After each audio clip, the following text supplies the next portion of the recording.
इस वीडियो में हम डिस्कस करेंगे नेटो और वार्सो पैक्ट के बारे में। सबसे पहले यूरोप की कंडीशन डिस्कस करेंगे, उसके बाद इन अलाइंसेस को बनाने के पीछे क्या रीजंस थे उनको डिस्कस करेंगे, और फिर ये अलाइंसेस इतने इम्पॉर्टेंट क्यों रहे और यूरोप की कंडीशन में इनका क्या रोल था, क्या चैलेंजेस थे, क्या कन्फ्लिक्ट्स थे, इन सबको डिस्कस करेंगे। वर्ल्ड वॉर 1 के बाद जो यूरोप को चैलेंजेस थे, जो कन्फ्लिक्ट्स आए एकदम से दुनिया में यूरोप के सामने, वो बहुत ज़्यादा थे उनको सॉल्व करना। उसके लिए लीग ऑफ नेशन का क़याम भी हुआ। लीग ऑफ नेशन जैसे कि आपको पता है कि इतनी इफ़ेक्टिव नहीं रही, और एक ऐसी इंटरनेशनल ऑर्गेनाइजेशन बनाने की कोशिश की गई जो कि यूरोप को बेटर जो है वो एक एटमॉस्फेयर दे सके, उसके चैलेंजेस को निमट सके, उनके साथ कन्फ्लिक्ट्स रिजॉल्व कर सके। कंट्रीज़ के आपस में बहुत कन्फ्लिक्ट्स थे, लेकिन वो सब नहीं कर सकी और वो फेल हो गई, जिसकी वजह से, जिसके रिज़ल्ट में दुनिया ने एकदम से सिर्फ 2 दहाई के बाद वर्ल्ड वॉर 2 देख ली। वर्ल्ड वॉर 2 जो थी वो ज़्यादा डैमेजिंग थी फर्स्ट वर्ल्ड वॉर से। मतलब अगर आप इसको फोकस करें कि कितने लोगों की डेथ हुई, तो 45 to 60 मिलियन पीपल जो है वो इस वॉर में मारे गए। पूरा जो यूरोप था उसकी कंडीशन बहुत ज़्यादा ख़राब थी।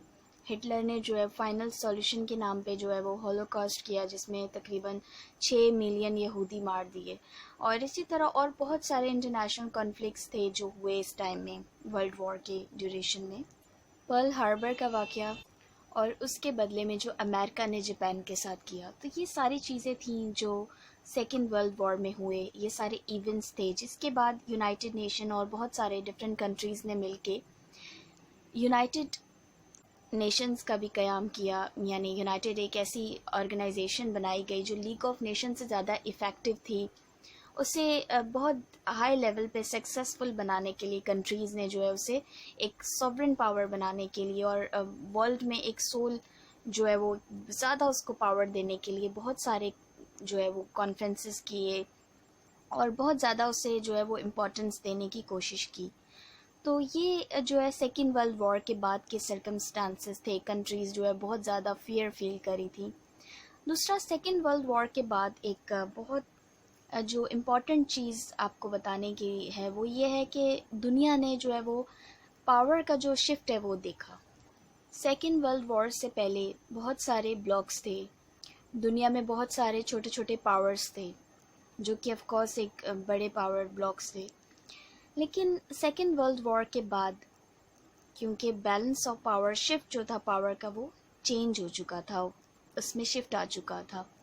2 ब्लॉक सामने आए जिन्होंने एक दूसरे के अगेंस्ट आके खड़े हो गए, जिसे हमने आगे जाके कोल्ड वॉर एरा भी कहा, क्योंकि ज़ाहिर है उनकी आपस में इतना ज़्यादा फेस ऑफ बढ़ चुका था कि वो कोल्ड वॉर का एरा कहलाने लगा। उनकी डायरेक्ट जंग नहीं हुई, लेकिन वो कोल्ड वॉर एरा था।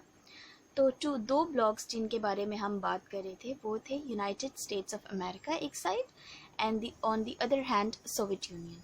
ये बहुत सारी लेवल्स पे जो एक दूसरे को अपोज करते हैं, लाइक पॉलिटिकल बिलीव्स इनके, इकोनॉमिकल जिस तरीके से ये अपना इकॉनमी को रन करना चाहते थे, इनके सारे जो बिलीव्स थे वो बहुत एक दूसरे से अलग थे और उनमें एक दूसरे को काउंटर करते थे।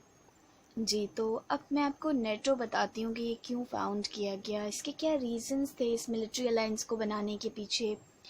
ये 4 अप्रैल 1949 को इस्टेब्लिश किया गया। एक्चुअली जो सोवियत आर्मीज़ थे वो सेंट्रल और ईस्टर्न यूरोप के जो कंट्रीज़ थे उनके अंदर उनके स्टेशंस मौजूद थे, उनको काउंटर करने के लिए, क्योंकि ज़ाहिर है सोवियत आर्मी जो थी वो बहुत ज़्यादा स्ट्रॉन्ग थी। तो ज़ाहिर है अब जो दूसरी कंट्रीज़ थे, जो दूसरा ब्लॉक था, उनको ज़ाहिर है अपने आप को भी स्ट्रॉन्ग करना था। तो उन कंट्रीज़ ने मिल के एक मिलिट्री अलायंस बनाया जिसको नेटो कहा गया। नॉर्थ अटलांटिक ट्रीटी ऑर्गेनाइजेशन इसका फुल फॉर्म था। इसके जो ओरिजिनल मेंबर्स थे नेटो के वो हैं United States, Belgium, Canada, Denmark, France, Iceland, Italy, Luxembourg, इस तरह ये पुर्तगाल भी, यूके। तो ये कंट्रीज़ थे जो इसके ओरिजिनल फाउंडिंग मेंबर्स थे। उसके बाद इसके सिग्नेटरीज भी थे ग्रीस, टर्की। फिर 52 में इसको ज्वाइन किया वेस्ट जर्मनी ने, क्योंकि आपको पता है जर्मनी वर्ल्ड वॉर 2 के बाद उसके 2 पार्ट्स में डिवाइड हो गया था, तो वेस्ट जर्मनी ने इसको ज्वाइन किया, हंगरी, पोलैंड, इस तरह करके ये सारे जो यूरोपियन कंट्रीज़ थे। वो नेटो को ज्वाइन करते गए। आर्टिकल 5 जो है नेटो का, वो बहुत इम्पोर्टेंस का हामिल है। उसके जो पॉइंट्स हैं उनसे आपको क्लियरली पता चल जाएगा कि इसे क्यों बनाया गया, इसको बनाने के पीछे क्या रीजंस थे और ये कितना इफ़ेक्टिव रहा, वो तो आगे जाके डिस्कस करेंगे। तो आर्टिकल नंबर 5 मैं आपको पढ़ के बताती हूँ कि एक ऐसा अटैक, आर्म्ड अटैक, जो किसी भी एक कंट्री पे होगा यूरोप में, क्योंकि आपने देखा है कि वर्ल्ड वॉर 2 हो चुका था और उसमें भी अलाइंसेस थे, वर्ल्ड वॉर 1 में भी अलाइंसेस थे हिडन। तो इसमें भी जो है इस चीज़ को बार बार इस चीज़ के ऊपर फोकस किया गया था कि कंट्रीज़ क्योंकि बहुत इनसिक्योर फील करी थी, तो अगर किसी भी कंट्री में जो उसकी सिग्नेटरी है, तो अगर उसके ऊपर अटैक होगा तो वो पूरे जो अलाइंस है उसकी कंट्रीज़ के ऊपर अटैक कंसिडर किया जाएगा। अमेरिका उससे उसके बीच में आएगा, यूरोप आएगा, तो उसे प्रोटेक्ट करेगा। तो इस तरह से मिल के एक सिक्योरिटी का सिस्टम, एक सिक्योरिटी अलाइंस हो गया, ताकि जो है कंट्रीज़ को जो एक इनसिक्योरिटी फील हो रही थी वो से बाहर निकल सके और उनको एक एड मिल सके और एक मेंटल जो रिलैक्सेशन है वो प्रोवाइड हो सके। वर्ल्ड वॉर 2 ख़त्म होते होते कंट्रीज़ जो थी वो स्ट्रगल कर रही थी, क्योंकि उनका इकॉनमी बहुत वीक हो चुका था, दोबारा अपने आप को रीबिल्ड करना था और एक इनसिक्योरिटी का जो फीलिंग था उसको काउंटर करना था।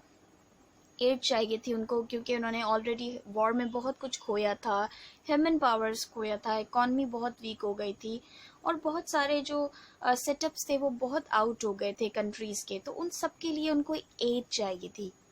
और कंट्रीज़ को सोवियत आर्मी से प्रोटेक्शन भी चाहिए थी, जो ज़ाहिर अपोज करती थी सोवियत आर्मी के, जो सोवियत यूनियन के लेवल का उनका नहीं था, थॉट था उनके, ज़ाहिर है वो दूसरे ब्लॉक की थी, तो उन्हें जो है प्रोटेक्शन चाहिए थी। तो ये सारी चीज़ें उनको किसी न किसी से चाहिए थी, ये अपने आप को रीबिल्ड करना, एड चाहिए था, प्रोटेक्शन चाहिए थी, फूड इंडस्ट्रीज़ को दोबारा खड़ा होना, ये सारी चीज़ें जब वो यू तरफ देख रहे थे तो उन्हें वहाँ से ये सारी चीज़ें मिलती हुई नज़र आ रही थी।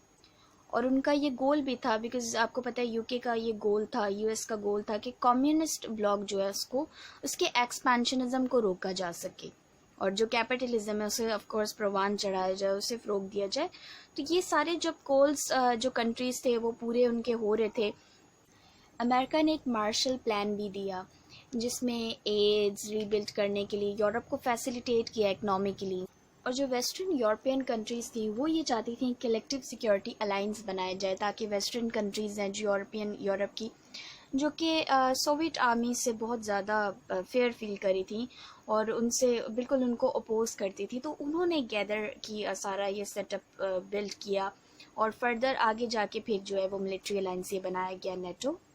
इन स्टेट्स ने एक ट्रीटी भी साइन की थी मार्च 1948 में, ब्रसेल्स ट्रीटी इसको कहते हैं, और ये इसलिए की थी क्योंकि इनको फेयर था, जाहिर है वो जो मैंने आपको पहले भी बताया कि ये एक ऐसा मिलिट्री अलाइंस बनाना चाहते थे। और बाद में जाकर फिर इन्होंने इसी को आगे यूएस के साथ मिलकर इसे नेटो का नेम दिया और 1949 में ये बनाया गया। यूएस ने जब इसको साइन किया ट्रीटी को, तो अब ज़ाहिर है वो सिग्नेटरी हो चुकी थी, ऑफ कोर्स इसको हेड भी करी थी, तो बहुत सारी कंट्रीज़ को यूएस ने मिलिट्री एड दिया और काफ़ी सारे एड्स और भी दिए। तो इस तरह उन कंट्रीज़ को एक प्रोटेक्शन भी मिली और जो उनका एम था कि अगर किसी एक पे अटैक होगा तो सारी कंट्रीज़ पे अटैक कंसिडर होगा, वो भी पूरा हो गया। उसके बाद नॉर्थ अटलांटिक काउंसिल बनाया गया और जो कंट्रीज़ के मेंबर्स हैं वो उसके रिप्रेजेंटेटिव्स हो गए, जो कि ट्वाइस मिलेंगे हर साल में, और जितने भी डिसीजंस हैं या इम्प्लीमेंटेशंस हैं, रिप्रेजेंटेटिव्स के वर्क्स हैं, वो सारे डील करेंगे। अच्छा, इसके पीछे इसको कहते हैं कि ये जो ट्रीटी थी वो कलेक्टिव सिक्योरिटी की तो थी, लेकिन एक जो बेसिक पर्पस वो ये था कि सेफ गार्ड करना फ्रीडम, लेकिन जो कॉमन हेरिटेज है, सिविलाइजेशन था, इन लोगों का एक जैसा है, तो उसको प्रोटेक्ट करना भी इसका मेन पर्पस था, मेन गोल था। और जो प्रिंसिपल था जिस पे ये फाउंड आउट किया गया, जो इसकी बेस थी, वो था रूल ऑफ लॉ। और बेसिक एम तो वैसे ही डिस्कस हो चुके हैं कि सिक्योरिटी प्रोवाइड करना उन मेंबर्स को जो इनसिक्योर फील करेंगे, और यूएस जो है वो उसको हेड करने लगा।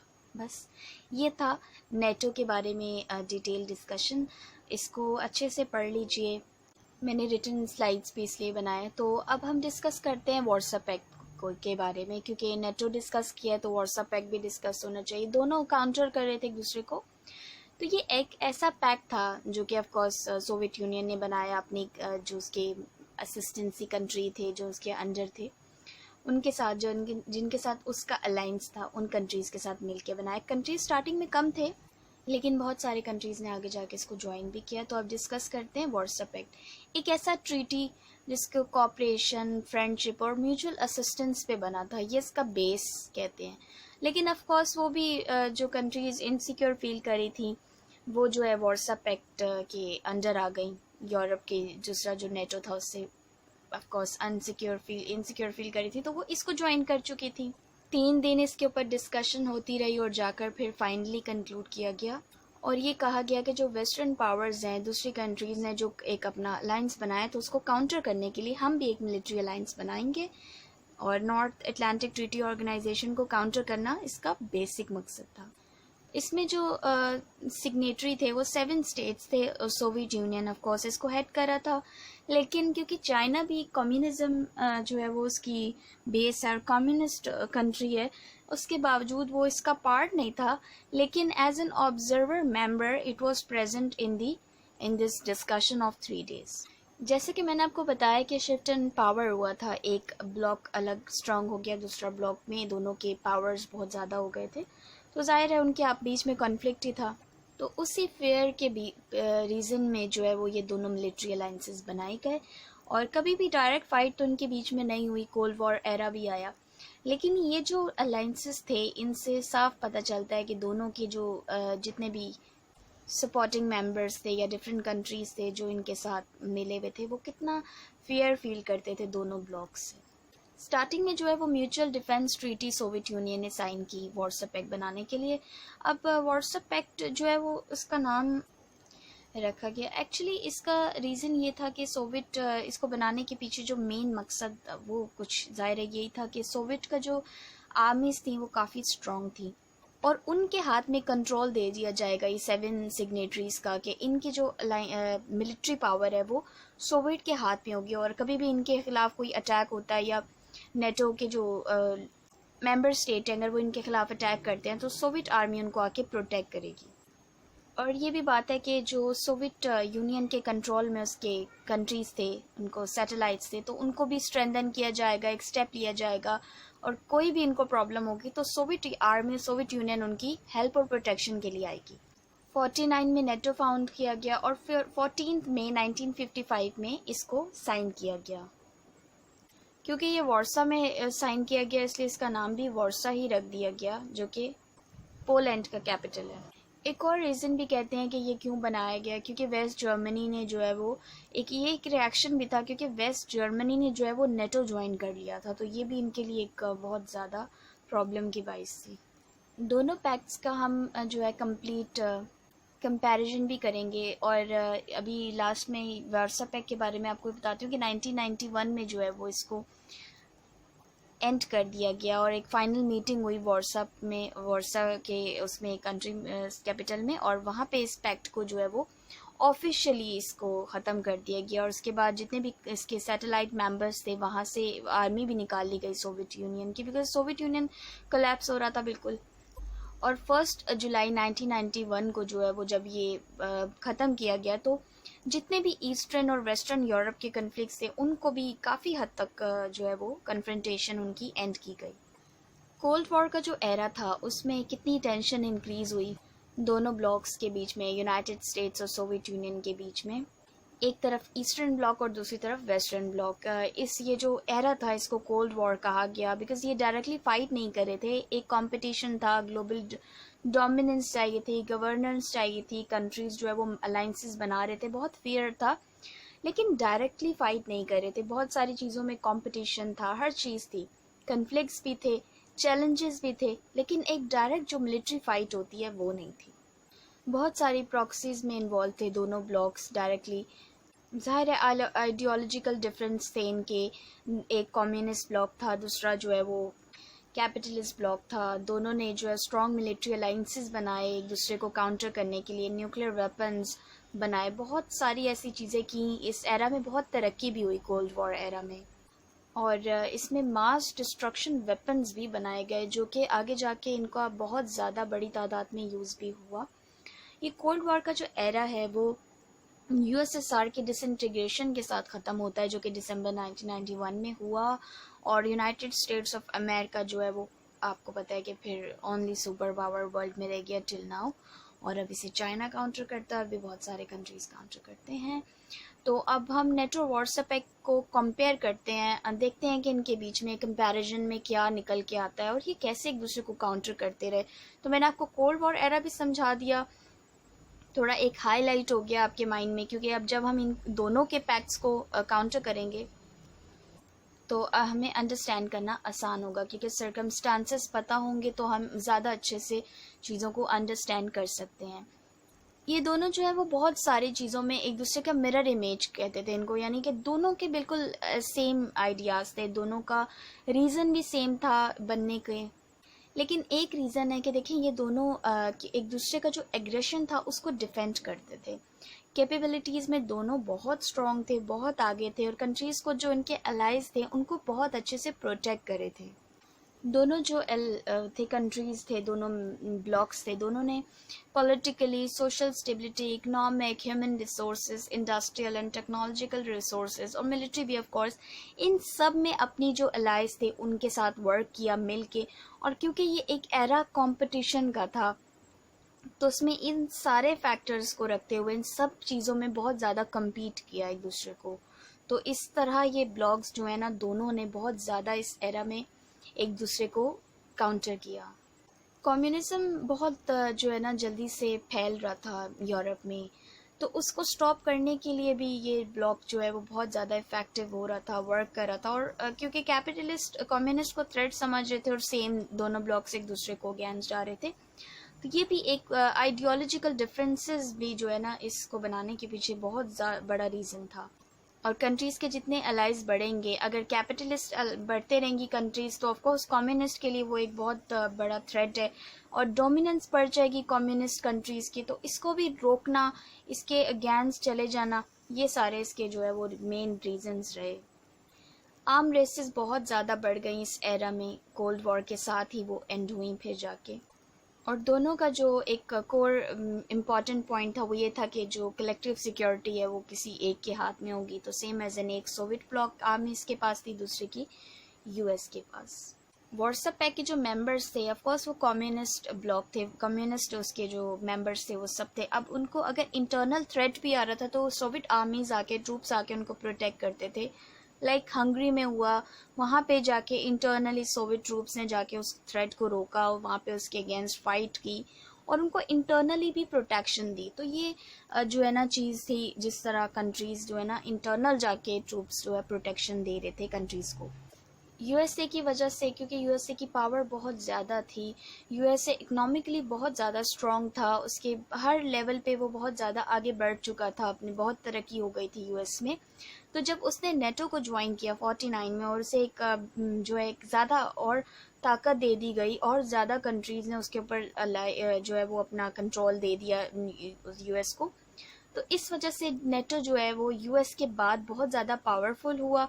लेकिन ऑन दी अदर हैंड अगर हम व्हाट्सएप पैक को देखें तो वो भी बहुत स्ट्रॉन्ग था, लेकिन क्योंकि सोवियत के पास इतना इकोनॉमिकली इतना ज़्यादा स्ट्रॉन्ग नहीं था जितना यूएस था, तो वहाँ पे वो थोड़ा लैग कर रहा था।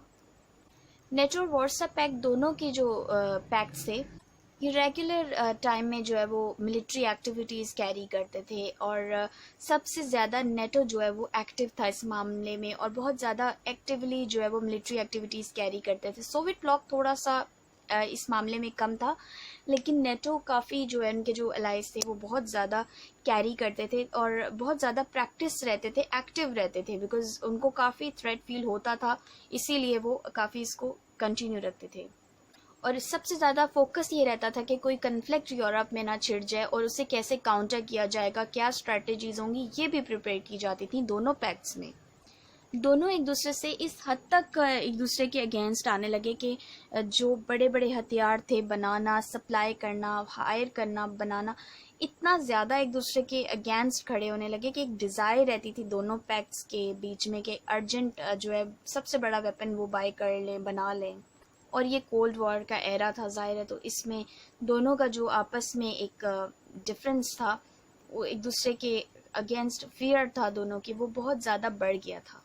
अगर ये कहा जाए कि कौन सा सिस्टम बहुत ज़्यादा कॉस्टली था, अगर कंपेयर किया जाए, तो नेटो सबसे ज़्यादा कॉस्टली था और ज़्यादा केपेबल था, इसलिए उसे कहा जाता है कि वो ज़्यादा डोमिनेंट था नेटो, यूएस की वजह से कह लीजिए।